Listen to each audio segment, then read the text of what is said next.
Good afternoon, everybody. I'm Belen Esparis. I'm here as representing a family with DM1 and our experience in participating in clinical trials. I have two children affected, and we live in Gainesville, Florida for the last few months, recently relocated. So, hope that this is useful. Hi, my name is Jeannine. I'm a patient living with DM1. I'm also a registered nurse. I live currently in Boston. I'm here to give perspective on considerations needed for patients with DM1 in clinical trials. Great. Thank you both. So I think oftentimes we don't do this as much as we should. A lot of times we put together trials or protocols, and we think we put a lot of thought in kind of the design, the number of participants, and the scientific objectives. It is important, particularly in this day and age, that we really account for what works well for individuals living with myotonic dystrophy and what doesn't.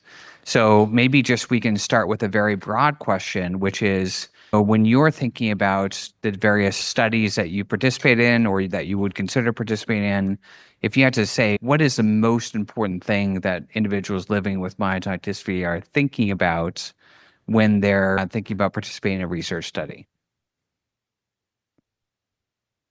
So I think there are different kind of studies that our family has participated in. We have done the natural history studies, and those are very important in order to understand how the disease progresses, identify biomarkers for when we finally have the industry people to find those wonderful molecules to try, then to actually know how to measure their effectiveness. In those studies, sometimes it's difficult to participate because we're really not getting any benefit out of it. We're not getting any treatments or exposure to any possible treatments. But those are very important studies to participate. We've also done smaller studies, like one-day studies for specific symptoms at different places, even here during MDF meetings. That's also important to do because those are different research groups that are looking at specific things, GI, walking, some sleepiness, the brain, multiple different things. And then when it comes to participating in drug trials, in phase 1, 2, or 3 studies, the important things are how's the protocol, how long, what's the randomization, is it 50% chance of getting placebo or not, how often are the visits, how long are the visits, is it 1 day, a few hours, 2 days? There are multiple factors. How many sites, how close the site is to you, can you go, can you drive, is it local, can you take a plane? So there are all kinds of different things that we need to be taken into consideration because many of these patients cannot go by themselves. So it involves the patient and a caregiver traveling. Yeah, I think there's so many people in this community that are very willing and ready to participate in whatever trial they can to sort of move forward research and move forward any sort of treatment, whether it's symptomatic treatment or a more permanent solution. But like she said, it's difficult. Just the logistics of even just getting to these studies and participating. If it's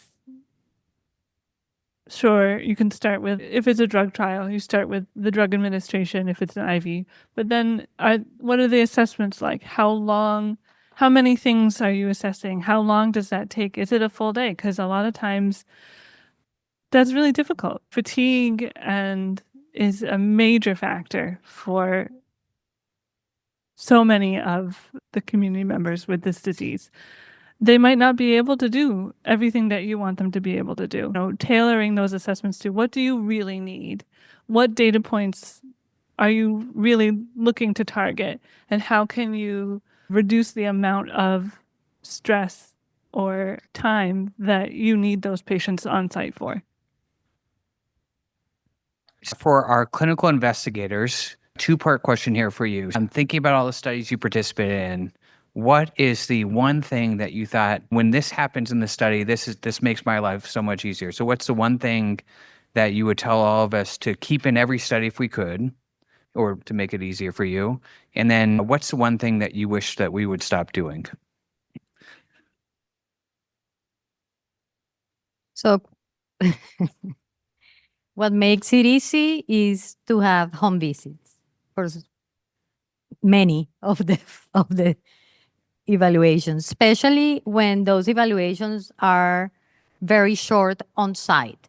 There are studies where you have to travel, take a plane or two, or drive several hours back and forth, and then you get there and you spend 20 minutes at the site because you're getting blood draw, vitals, and a urine sample. And then, okay, see you in X number of weeks. So those definitely are that's a big burden for the patient and for the caregivers.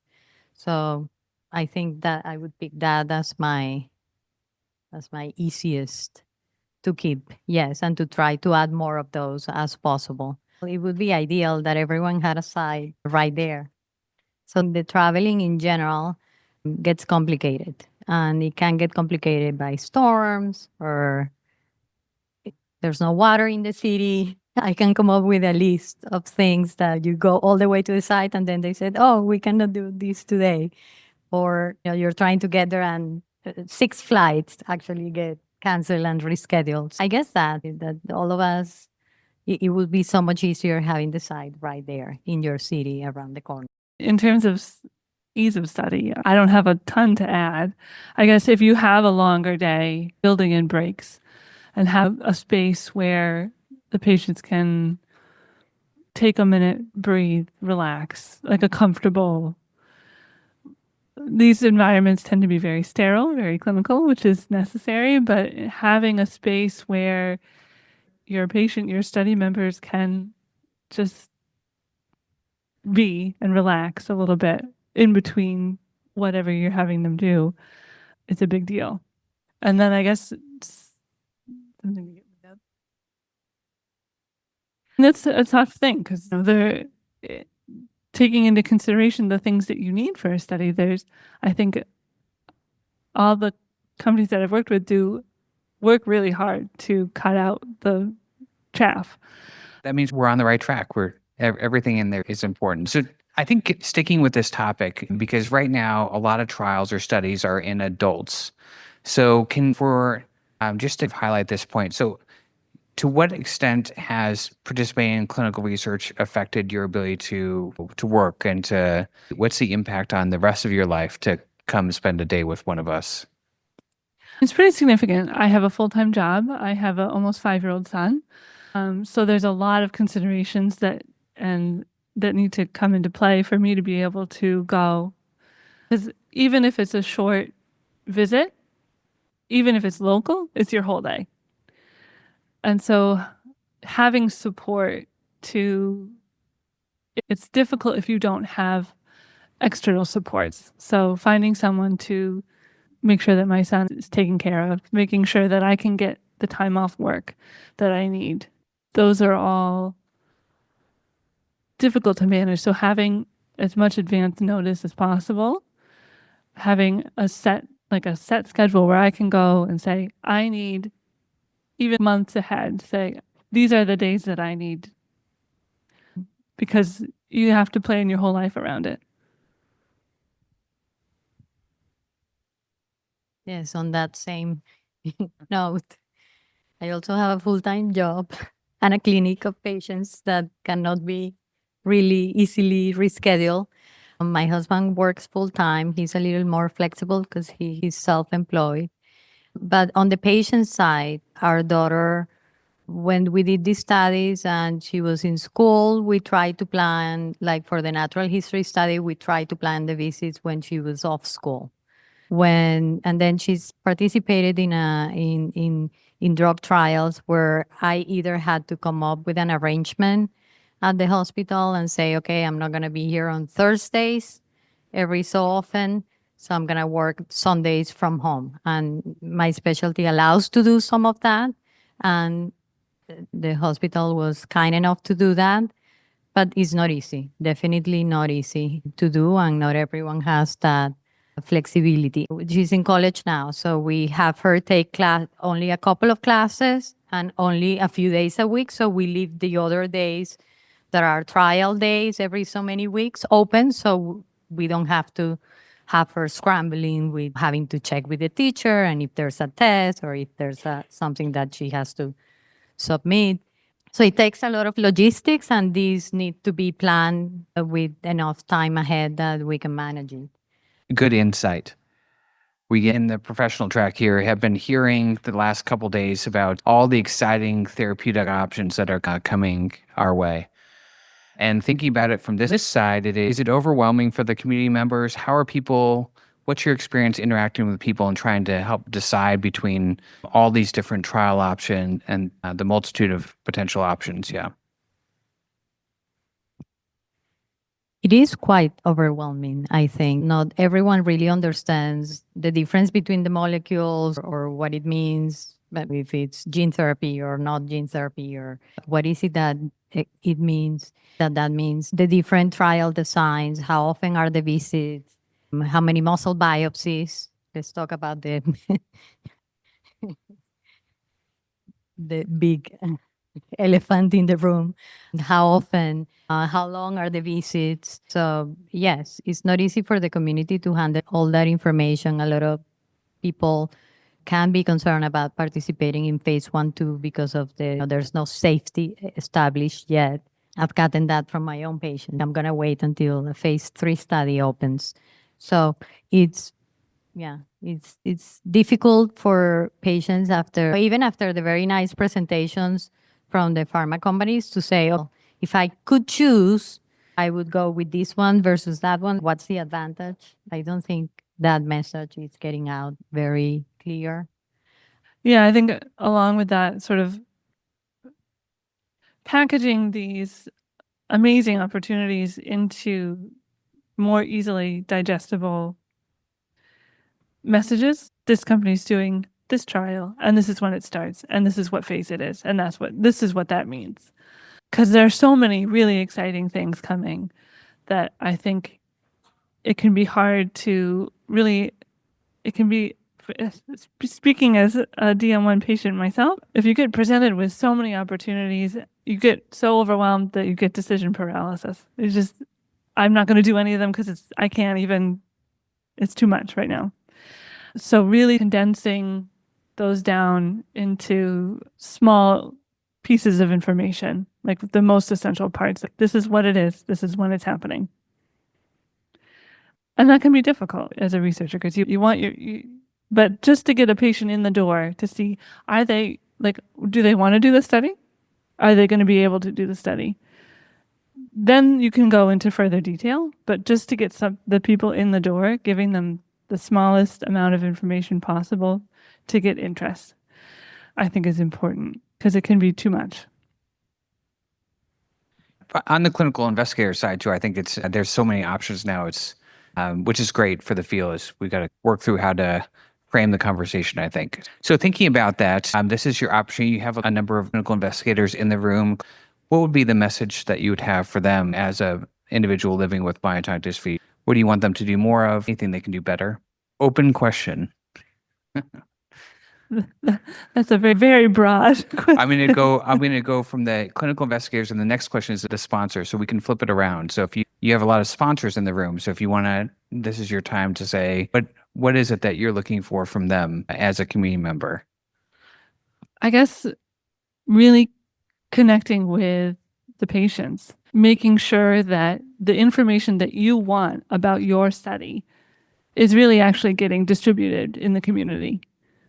Because I think there are limitations, and some of that has to come from the patient side. There has to be engagement. There has to be a willingness to seek these out, but reach from companies and sponsors is really important because, especially with this disease, if you're dealing with adult patients who don't have or don't require caregivers, it's all on us to search those out, seek those out. And motivation and energy is in very finite supply.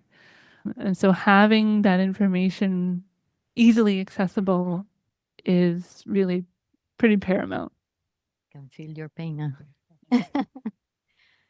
So what I would want the clinical investigators to do is to join the patient side in advocating for looking beyond the muscle to the companies and trying to come up with studies that actually include patients where the muscle phenotype is not that strong, because there's a huge number of patients out there where their main concern is not muscle weakness or myotonia, and those are not being accepted or eligible for trials yet, and that includes children. That would be my message for the clinical investigators, for the sponsors. You got them both at the same time. So do you want to really, you do represent a certain group of individuals, Belen. So do you want to say any more words about thinking about trials in pediatric population? And we're always much more cautious, correctly, thinking about that population. But from the parent side, do you have any advice for us? But yes, that's the most affected population. So that's the population that has the highest mortality rate. So for me, it's a no-brainer from the parent side.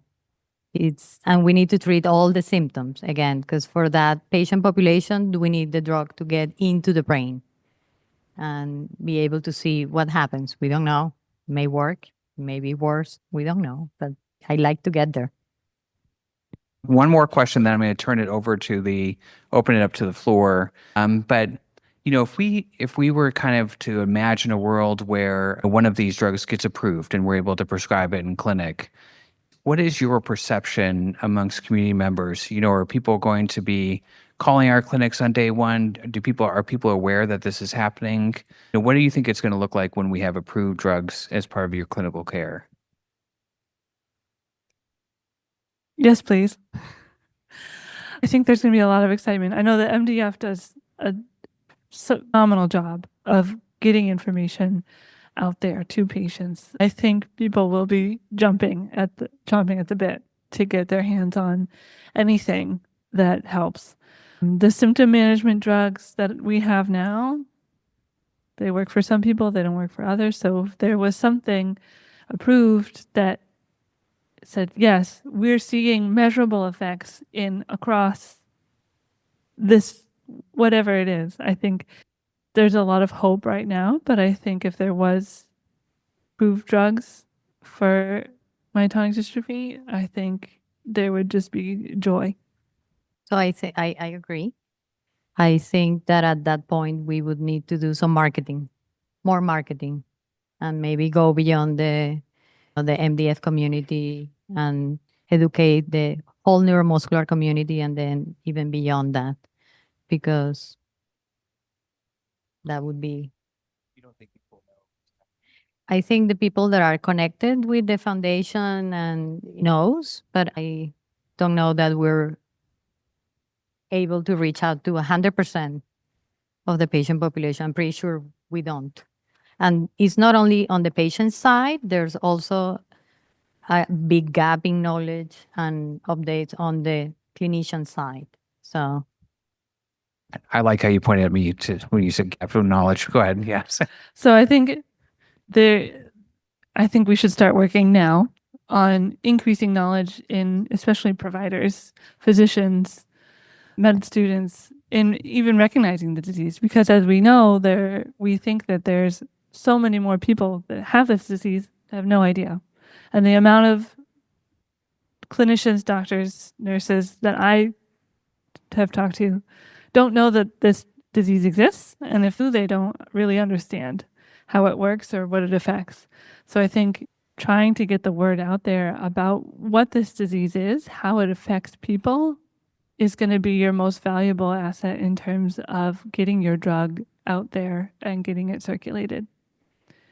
Because I think there's a much wider population of people with this disease. They don't even know that they have it.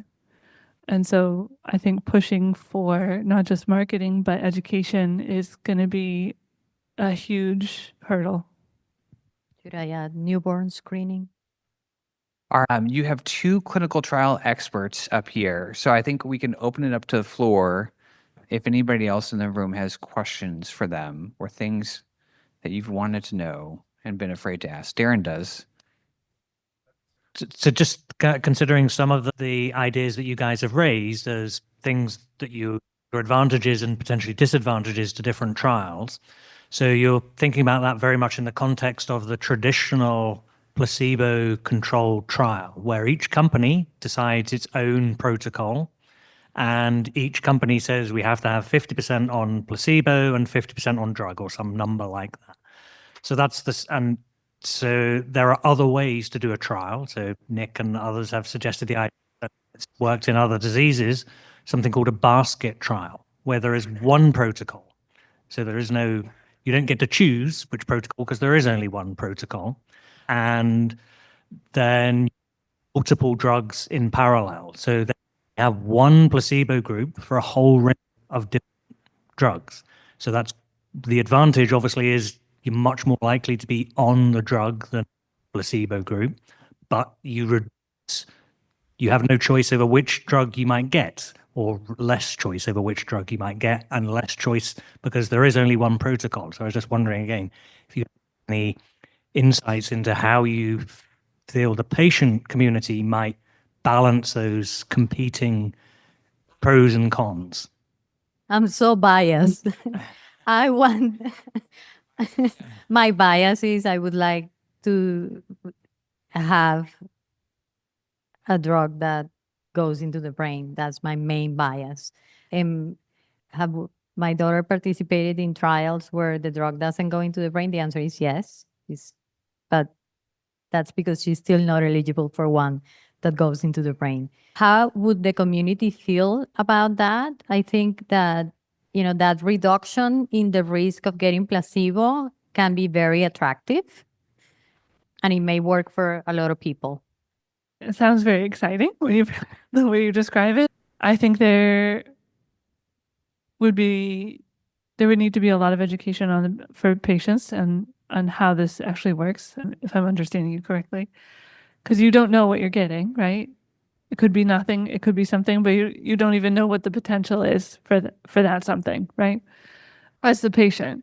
I think there would be some insights into the range of things. Nick would probably know better how it would potentially work, but there, you would have some insights into the range. You wouldn't necessarily know which one you would actually get, though. Yeah. I think there would be a lot of interest. Yeah. You talked a little bit about reaching the population who maybe aren't in this room. We've got a lot of people with myotonic dystrophy at this conference, but the risk to the population who maybe don't know about trials, don't know what's going on. Do you have any suggestions as to how we as companies can find those people, communicate with them, and educate them about trials and new drugs who maybe aren't as connected and as able to go out and find new information as the people who are here? I guess if we knew, we would be already doing it. If we really knew. But on the other hand, I've met people that have gone to neuromuscular clinics in big reputable centers. I'm not going to name any names, but more than one center in different areas in the US, and they have seen the neuromuscular specialist in that clinic, and they have left the clinic they told us there's nothing to do. We need to fix that. That is not unacceptable. And in the second case that I'm remembering where this happened, these people were in a city where there are two companies recruiting for phase 1-2 studies. They were like, what? Do we have this available in an hour from home? So yes. So Could buy some commercials, TV spots. Ask your doctor about. But yeah, I think making sure that the clinics, that the providers that do treat patients with DM know about these trials and really push on them to at least tell their patients that this is happening, this is an opportunity. It's big. Can we give a big round of applause for our panelists? Thank you both. Very insightful. And I will turn it back to you.